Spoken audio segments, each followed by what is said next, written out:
sedekah itu adalah menurut perkara yang baik. Infak itu menurut perkara yang baik. Jadi bukan asal sedekah, bukan asal infak. Makanya berkenaan ayat ini, dulu ada orang di riwayat Hakim dari Jabir bahwa ketika Rasulullah Shallallahu Alaihi Wasallam memerintahkan seseorang untuk mengatakan atau mewajibkan zakat fitrah kepada penduduk Mekah saat itu dengan sok tamar, satu sok korma. Ada seorang laki-laki yang turun dengan membawa hasil panen yang tidak baik, hasil korma yang tidak bagus. Makanya kalau istilah sedekah sekarang, kalau makan pokok kita adalah sedekahnya, zakatnya dengan padi, maka carilah padi yang terbaik. Jangan asal sedekah, jangan asal padi misalnya. Ya, carilah padi yang terbaik. Tapi itu pun sesuai dengan konteks daripada makanan penduduk tersebut. Misalnya, bukan makanan semata-mata makanan kita saja, tapi yang memang disenangi, diminati oleh mayoritas masyarakat. Misalnya beras apa, kemudian lebih tinggi dari hal tersebut. Beras ini harganya sekian misalnya, ini standar biasa, yang lebih di atas standar itu yang lebih bagus. Makanya ketika ada seorang laki-laki yang kemudian dia zakat membawa sesek korma dengan korma yang jelek, turunlah ayat ya ayyuhalladzina amanu anfiqu min thayyibati ma kasabtum. Ya, kalau kita mau berinfak atau sedekah itu jadilah sedekah dengan perkara yang dianggap kita baik dari apa yang telah kita hasilkan, baik itu dalam bentuk harta, zakat harta, ataupun zakat fitri atau zakat daripada samar wal hubub, buah-buahan.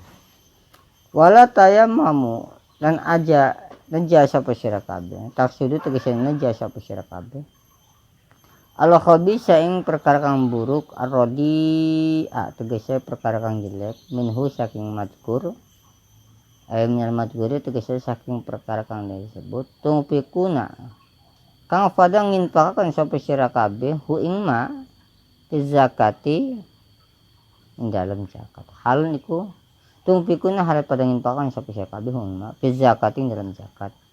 Hal itu jadi hal mindo mirip tayamamu saking domir lapet tayamamu. Walastum lan aja nana sapa sira kabeh iku biaki di kelawan pira-pira kang nerima hi ing mazkur atau khobis al khobis sategese ing perkara kang jelek. Walau apa itu muhu lan senajan tang ngohi sapa sira kabeh hu ing hobis bi hukukikum dalam hak sira kabeh, ilang tu gumidu kecuali ngeremakan sapa sira kabeh bi ing dalam hobis bitasahili kelawan ngringanaken wa godil basyari lan mencimakan mata. Pakai pemakah hale kaya apa tuh duna ngahakan sampai sira kabeh saking al khabis hakullah ing hak Allah Subhanahu wa taala. Jadi kalau kita mampu tolak ya tolak.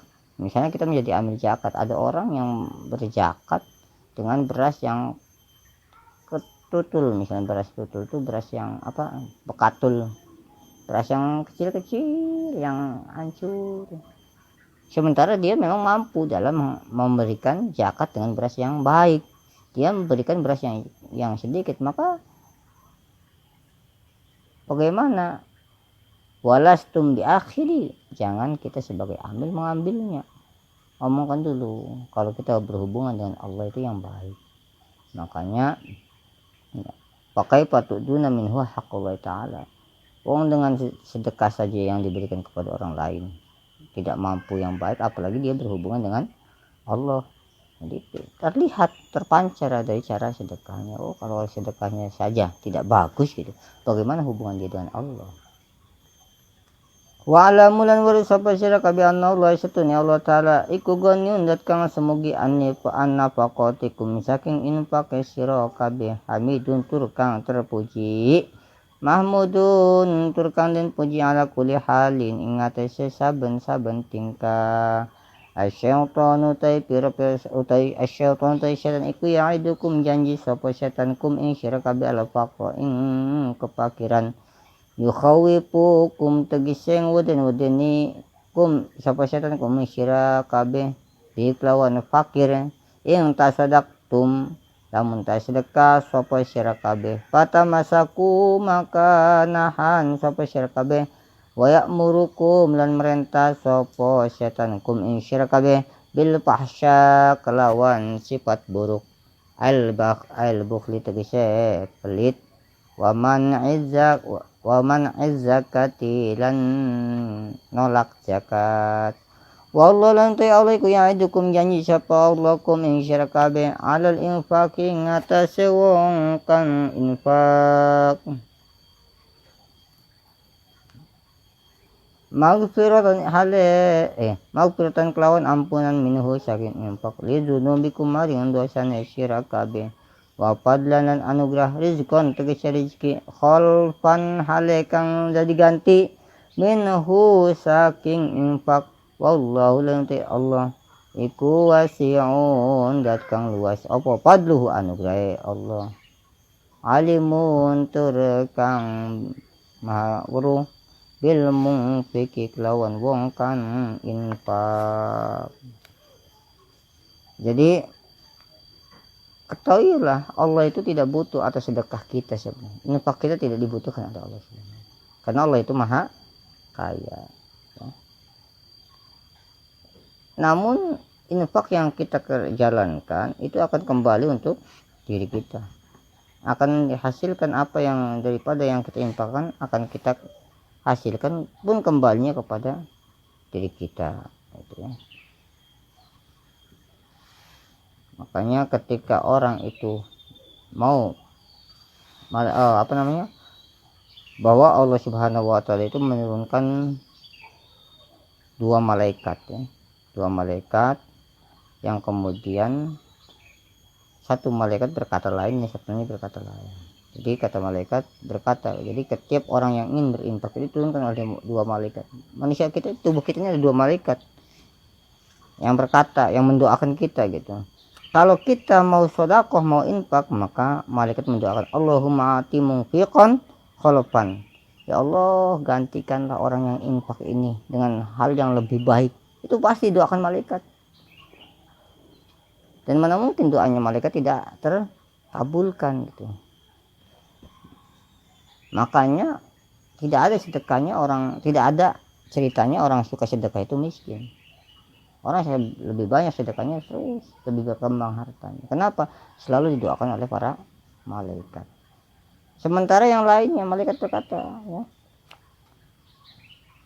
Allahumma ati mumsikan talapan. Ya Allah, kalau ada orang yang tidak mau infak, menahan daripada infaknya, sedekahnya, maka hancurkan hartanya. Gitu.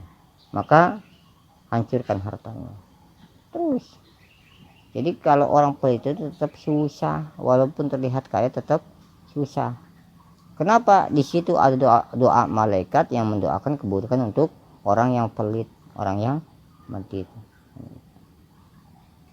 Makanya di situ kan wallahu ya'idukum wa Allahu ya'idukum maghfiratan minhu wa fadla. Sementara syaitan tadi ya, asyaitun ya'idukumul faqra wa ya'murukum bil fahsya.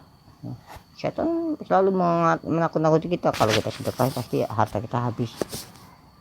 Nah, kalau kita sedekah pasti harta kita habis, lalu takut-takut kayak gitu sehingga kita fakir. Nah, gimana nanti ketika kita fakir apakah ada orang akan membantu kita?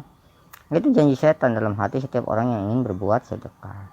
Tapi kalau dia pelawan, wallahu ya'idukum wallahu ya'idukum maghfiratan. Sedekah itulah yang akan menghapuskan dosa-dosa kita. Maghfirah. kalau sudah maghfirahnya diberikan oleh Allah, maka nanti turunlah wasiun, keluasan rezeki. Jadi maghfirah dulu. Ketika kita bersedekah, kok katanya kalau kita sedekah akan Allah ganti 10.000 menjadi 100.000, kok belum terkabul. Nah, ini prakteknya, teorinya sedekah dulu, kalau belum dibalas langsung oleh Allah, bisa balasannya di akhirat atau sebagai bentuk pengampunan dosa. Mungkin dosa kita banyak, kenapa sehingga kita sedekah itu belum dibalas saat di dunianya gitu kan. Tapi kalau sudah dibersihkan dosa-dosa kita, terus sedekah, jangan mikirkan nanti balasannya dulu. Yang penting hapuskan dosa-dosa kita dulu, setelah itu baru ketika Allah sudah mengampuni, maghfirah sudah berikan kepada setiap manusia, sudah manusia yang mau tadi, kepada si mereka yang infak tadi sudah diberikan maghfirah oleh Allah, ampun oleh Allah, maka nanti Allah akan wasiun, ya, wasiun, akan baru lapangkan pikirannya, hatinya ditenangkan, kemudian dibukalah jalan rezekinya min haitsu la yahtasib. Wallahu a'lam bishawab.